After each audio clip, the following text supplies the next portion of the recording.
Let's get going.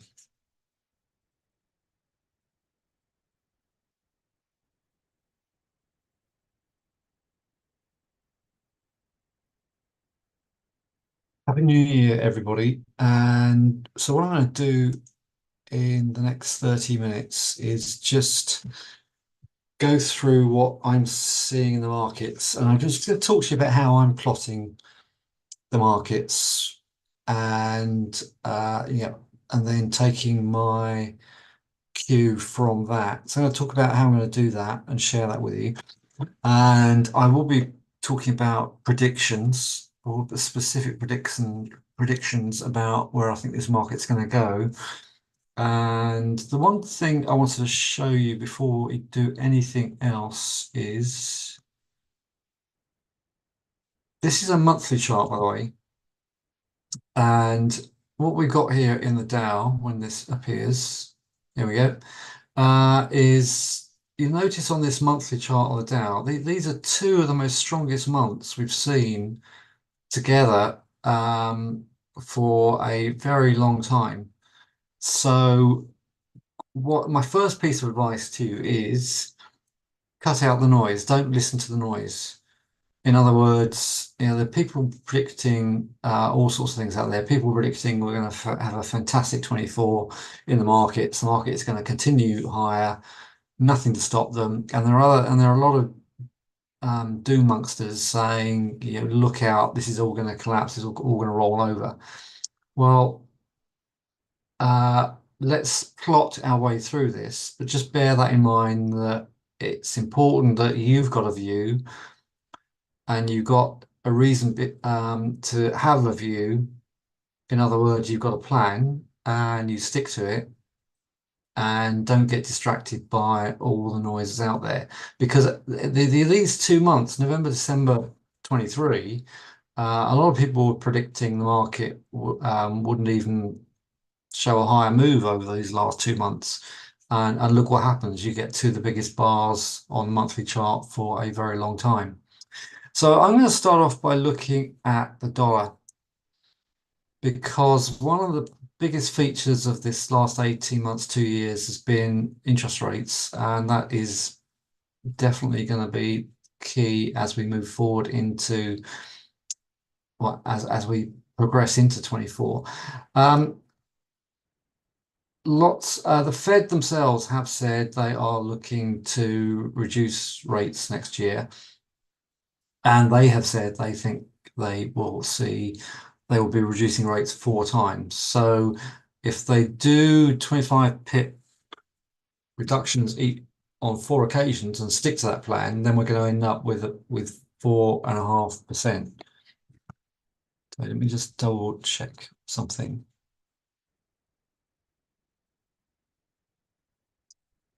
So yeah, we're going to 4.5% if we get 4 reductions.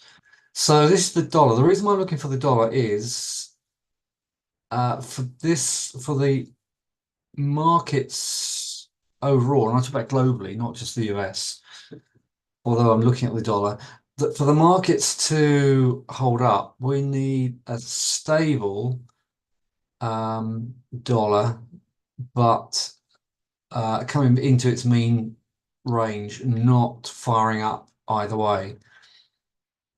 So we had an aggressive move up in the dollar when the rate rises started. So if we stick with the monthly chart for a minute, you can see that from this move here on June 21, we had this breakout pattern here, closed higher in August 21 and continued higher all bar May 22 until September 22. And then we saw a push higher in early 23 until the last couple of months. So if I then measure this chart, let's just measure this last move. So if we come into 99 on this dollar index, which is heavily weighted towards the euro is the biggest component of this. If we come down into 98 here and then ping back up. If we at any stage find ourselves above this 10.5, then expect the markets to get very bearish because strong dollar tends to affect the markets in a negative way.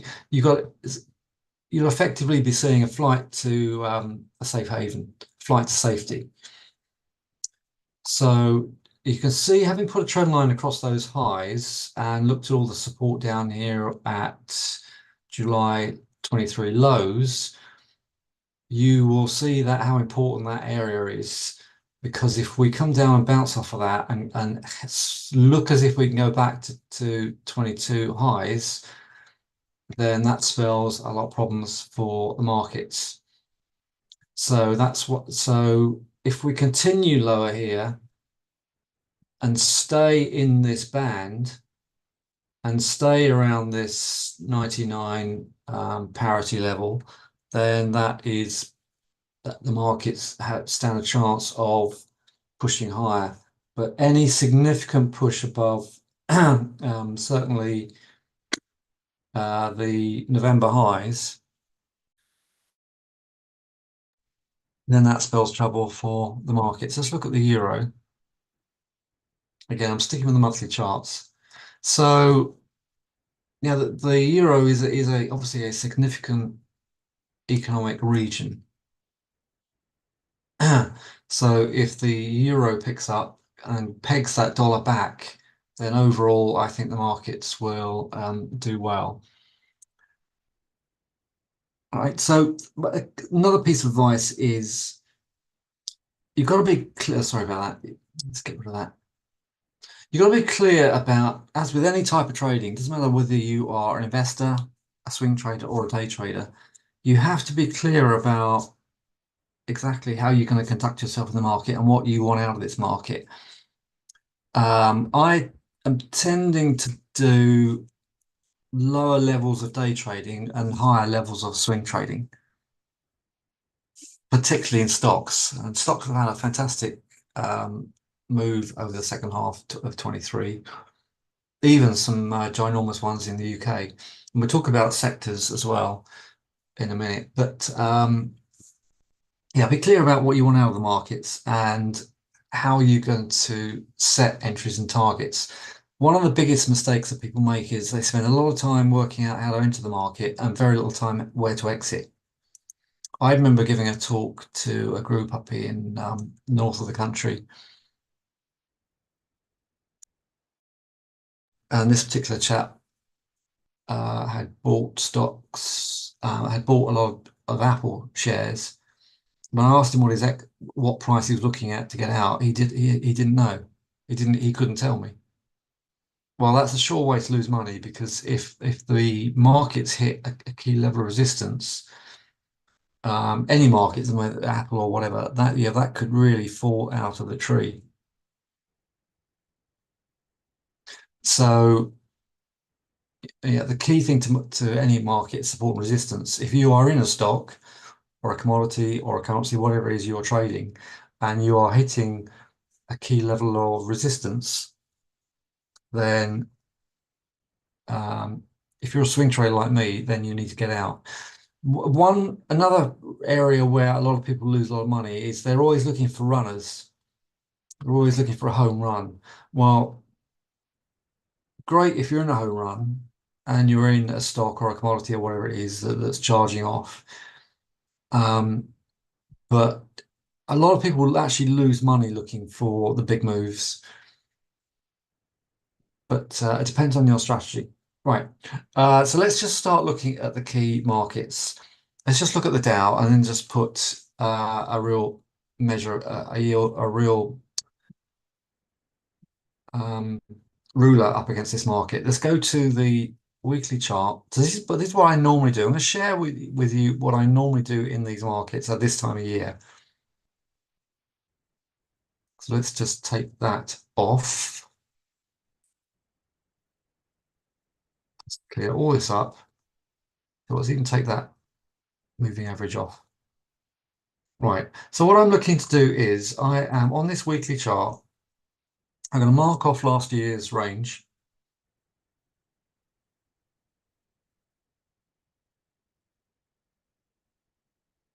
Let's mark off 22, 23 range.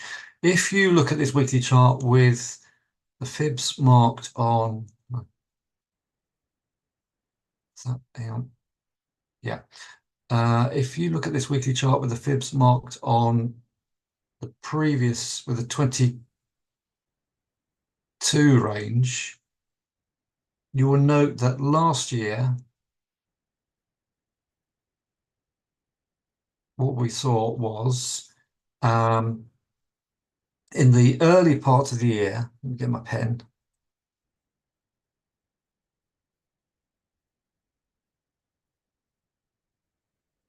In the early part of the year, we saw in March, we saw the market dip, but dip back into this bull run here. So we saw a decent move off of this bar's got in the way. We saw a decent move off of 28,600 from September 22 into the end of the year on 22. So in the first part of 23, we moved sideways, but we didn't get any significant move until that market had pulled back into this big swing high of the end of 22. So that 23 got underway once the market had pulled back into that range. So we've got a similar situation this year. We've got a very significant move in the final quarter of 23. So here we are looking at, let me update this now.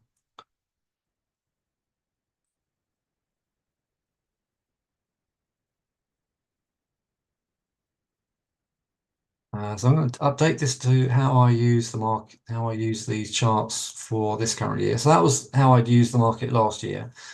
So if I now put this ratio on the 23 range, the first thing that springs to mind here is the summer highs on this Dow. You can obviously do this right across. I would do this right across the board. FTSE, yes, yeah. Thanks, Mohammed. Thanks, Asif. Yes, I am speaking. If you've got problems with sound, you may need to log out and in again. So what I'm looking for here is, I think that we have seen a significant leg up. I would look for this to pull back to at least 35 and a half into this summer support, because we now have a huge amount of support from that summer high. Okay. I do not think I don't know where this market's going to be next week, next month. Certainly, I cannot specify where this market's going to end up the year. What I will do for you is specify how I'm going to judge this market. So if we got one very big push up from, so we've come from 32 and a half to almost 38,000. Okay, so that is my favorite scenario that we now we could take 2 or 3 months to get back down here. Bear in mind what happened last year. Let me take you back to what happened last year. We so the beginning of last year, we did nothing. We moved sideways for 4 or 5 weeks or more, and it wasn't until we saw a 3, 4 week dip did we then start to leg up. So that's why I think, and that was on the back of a big move up in the back end of the year. So that's why I believe we could go sideways and then see another dip into the summer highs, and then if we hold, that is, I'm certainly not going to dive in and until I got the right buy signals. But if we do pull back there, like I said, it could easily be into March and April. If we hold that area, then and in the coming weeks and months close above that high, then I think we could end up the year at this 40,000.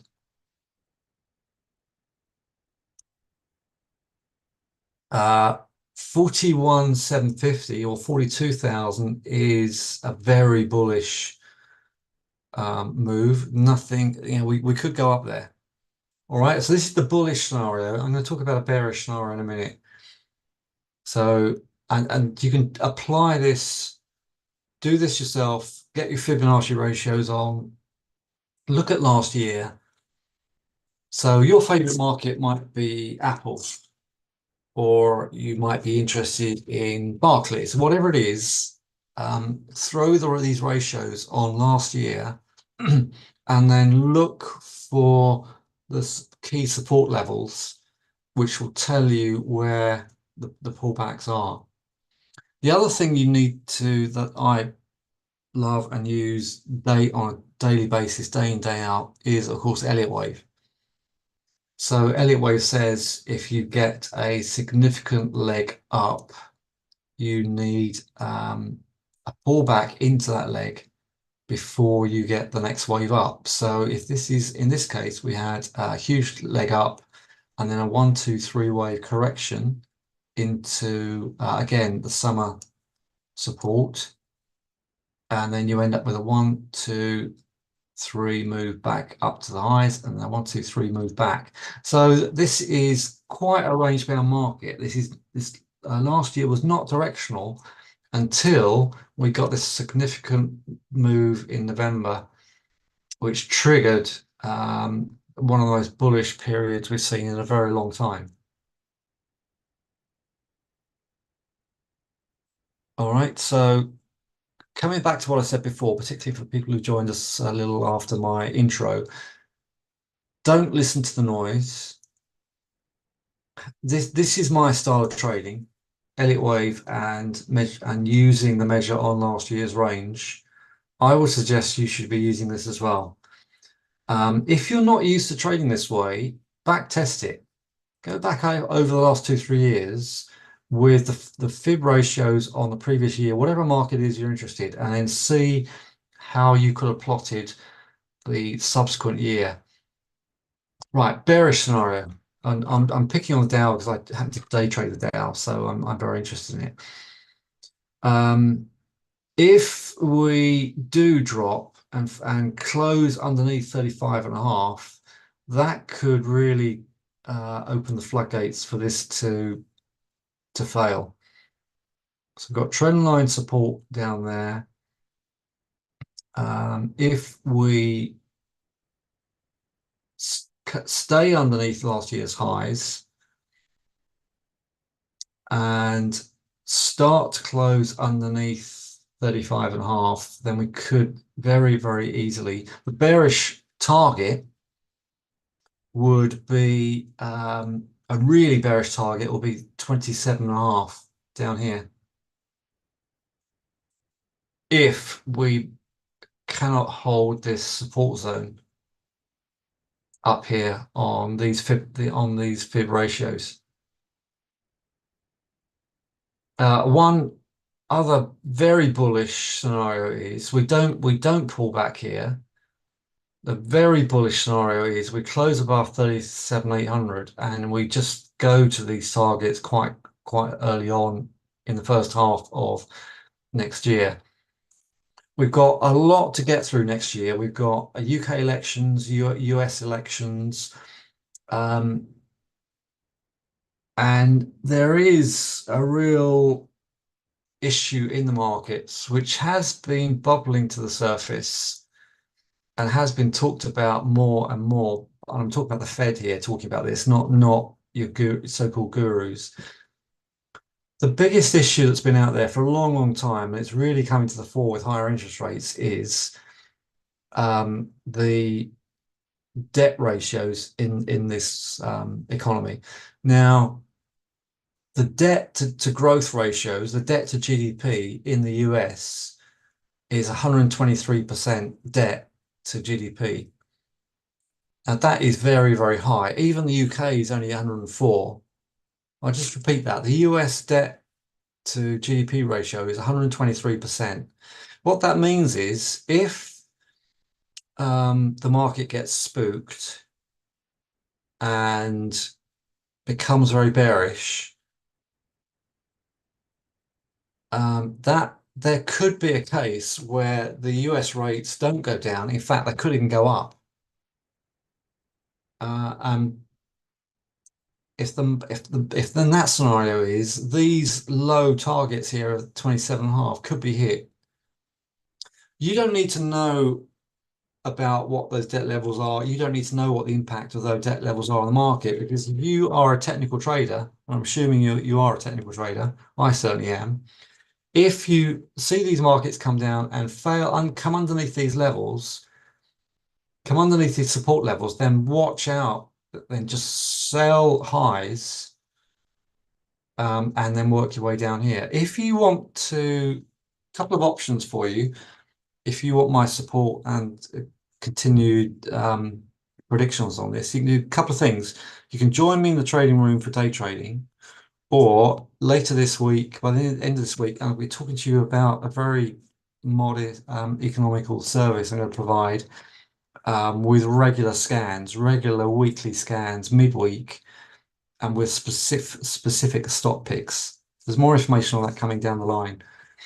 Otherwise, I'll be doing some short free Monday reviews just to give you an update of where these daily charts are. Right, okay, so bullish chart, bullish. It will be perfectly normal in my mind for this market to come down to 35.5 or lower, possibly even 34.5. And as long as we hold on and see volume, you see the only indicators I got down here are volume. That's all I really need. If we see if we come down here, let's take my main scenario. If we come down here to this support and then we see an increase in volume when we get down here, then I'm in. I will take that as a signal that that's going to hold, and then the probabilities will go higher if I get buy signals there. If you note, when we came down here, so we had very high volume as that was coming down. So the very bearish period until we hit that November low, and then we start to get significant volumes on the upside, and the charts just hardly hesitated. You had a flat week there. It's a weekly chart, by the way. You had two flat weeks in what was a hellish, really bullish 8-9 week period. Okay. All right. I've talked a lot about the Dow. Let's just quickly talk about other markets. Let's have a quick look at the FTSE. Let's take all this off. Pull this over. Come on. It's not letting me pull it over.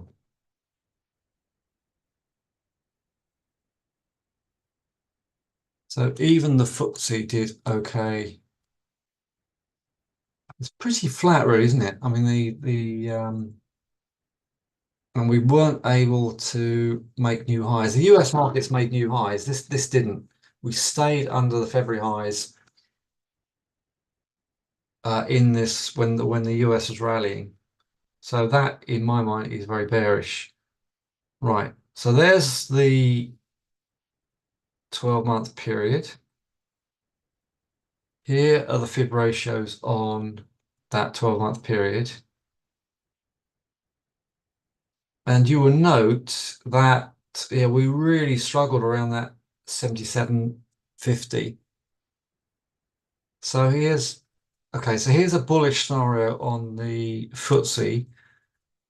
Bullish scenario is we come into this support down here at 7,500, or we could very, very easily come down to 7,400. 7,400 is quite likely, I think. If we come down to 7,400 and hold and subsequently break, but I'm talking about weeks here, not days, weeks. If we then subsequently, so there's the structural price. So that a lot points to that 7,400 in my book because of those trend lines and because of those ratios.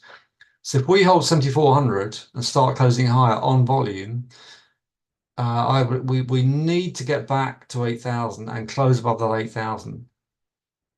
If we do that, then I think we can finish the year at 82.75. 85.70 is a possibility in a very bullish market. But that is a big ask. You can see if I pull right back here, you can see how key this area is because this is the pre-COVID range. We're sitting under the COVID range. No, I take yes, we are. Yeah, there's the COVID resistance. So in January, the back end of January 2020, we closed lower. Just enlarge that. We closed lower there on the week beginning the 20th of Jan, fell hard, spent a couple of weeks pulling back, and then we saw the real drop. And then we did this fantastic turnaround in March 2020. Well, here we are going into the new year, starting the new year, and we're sitting right where that fell in January 2020. So a very bearish scenario is we start the year, we close under 7,600, we subsequently close under 75, 7,400, and then this can easily go down to October 22 lows and even lower. So if we break this structure and close underneath 7,200, then watch out. This could even start to sit in these July 2020 levels. Bullish scenario is we pull back to 75, 74, 7,500, and in the following weeks close back above 7,700, retest 8,000, and then go and find 82.75. So that's why this zone on the FTSE is really, really important. Any questions, fire away. If you wanted to ask rather than type questions in or add your thoughts or comments, just drop me a line in the text box and then I'll unmute you. So I should have said that earlier. Right, let's look at the gold. These are all weekly charts, by the way. You can see the W symbol top right if you ever want to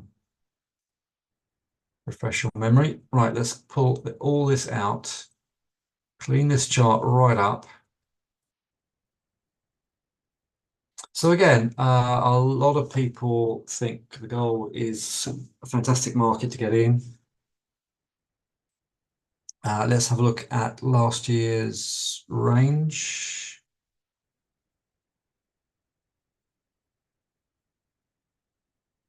Look at the volumes that came in on the last quarter, incredible volumes. So it does bode well for gold.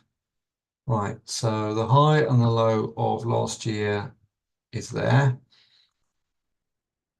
You can see all the resistance levels up there. If I zone this,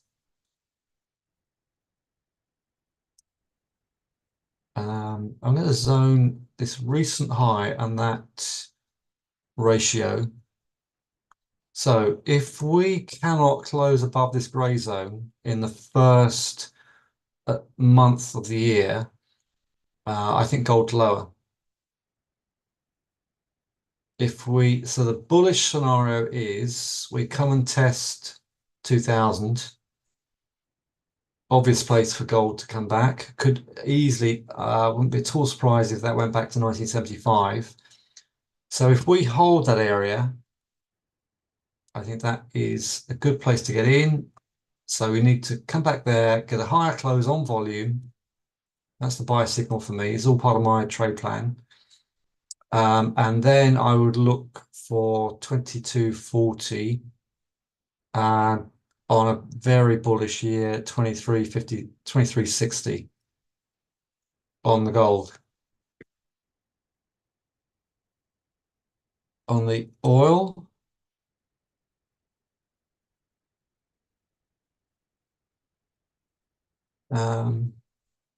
right, let's update this one. I'm going to finish on this one, and then I'm going to talk to you about future events and what I'm going to be doing for you as this week unfolds and on subsequent weeks. Right. I love the oil market. I really, really like it. When oil gets bid, it can fly, and when it fails, it can drop very hard. Right. So you can see oil's really had quite a struggle last year. Um, so we saw 94.40.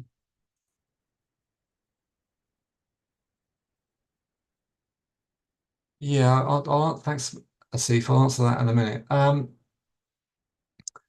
So if again, the key for this oil market is this zone, this area, this grey zone here, which I'm about to put in.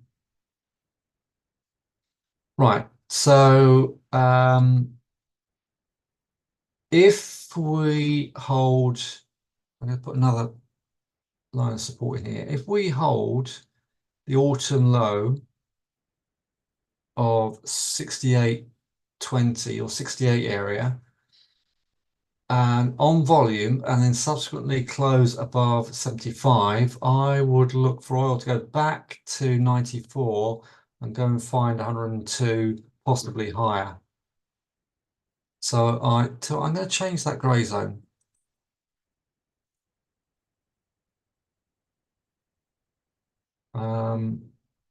I'm going to just mark this support down here.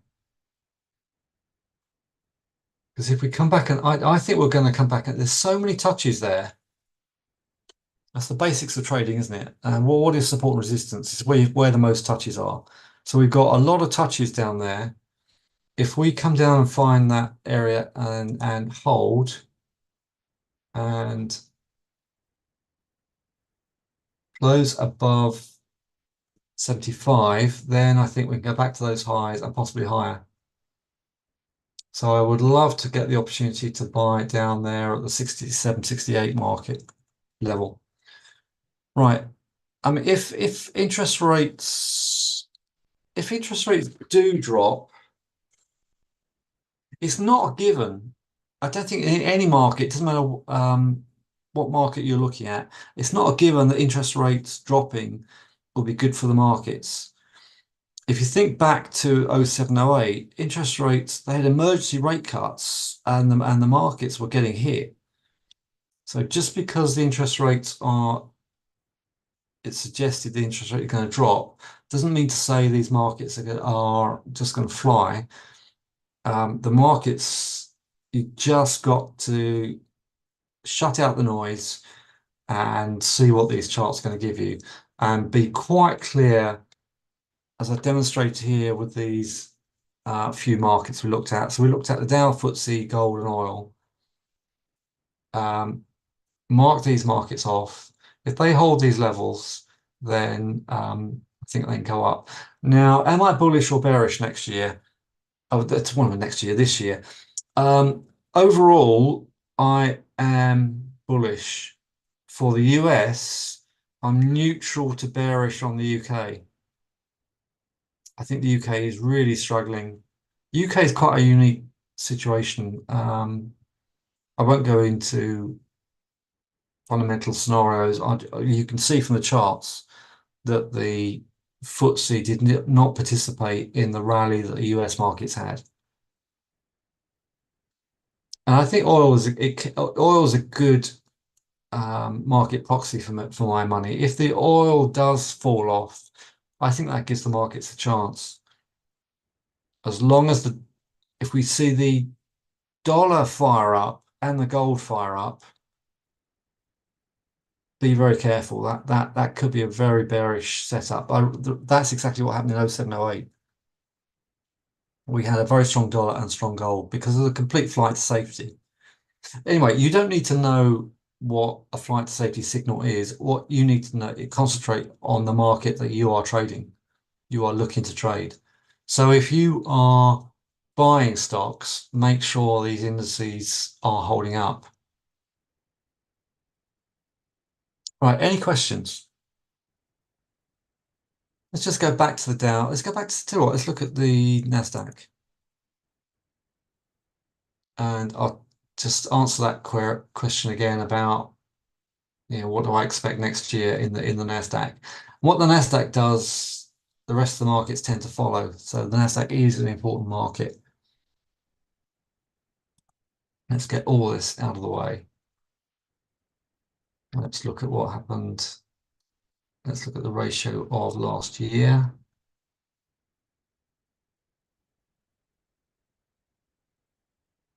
Let's get that one out of the way.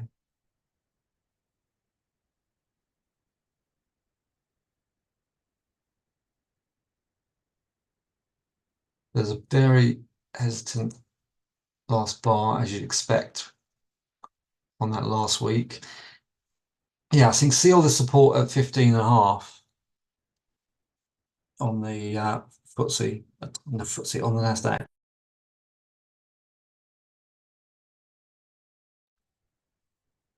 So if we come down and assuming we come down, if the market does drop to 15.5 and holds, then if the market goes back and closes above 17,000, then I think we could see 18,700. You can see there's a lot of resistance up there. We started a significant drop in November 21 up there. So we've not, although this NASDAQ had a really good year, a really good finish to the year, a really good quarter, we didn't close significantly above this November 21 high. So there is reason to be cautious. So I'll zone this one off. So that's the support zone. If we close underneath that, so the bearish scenario is we close underneath 15.5 and then we start to drift right back into the last year's lows. I've not got that right. Yeah.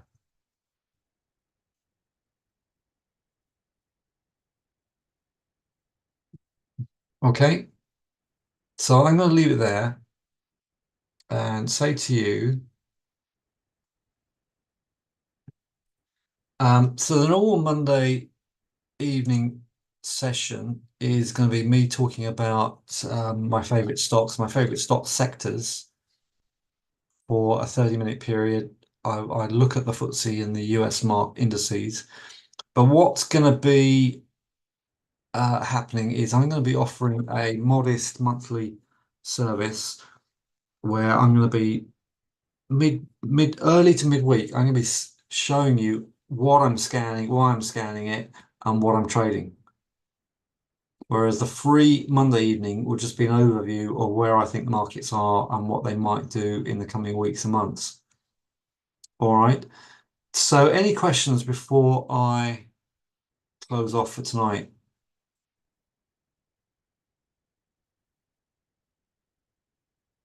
So my main message to you is, in light of what the Fed have said about their aim in reducing rates or their ambition to reduce rates next year, is don't assume that's going to be good for the market. Just let the market show its hand and see if these areas of support and resistance are holding or failing, because there is a lot at stake. There's a lot to get through. The geopolitics at the moment, as we all know, is not great. Two major conflicts out there that are affecting the markets. So the reason to be very cautious, very patient, and take it one step at a time. All right, there's no questions coming in, so I will thank you very much for attending, and I will update you as the time goes on, and I hope to see you again. All right, thanks very much.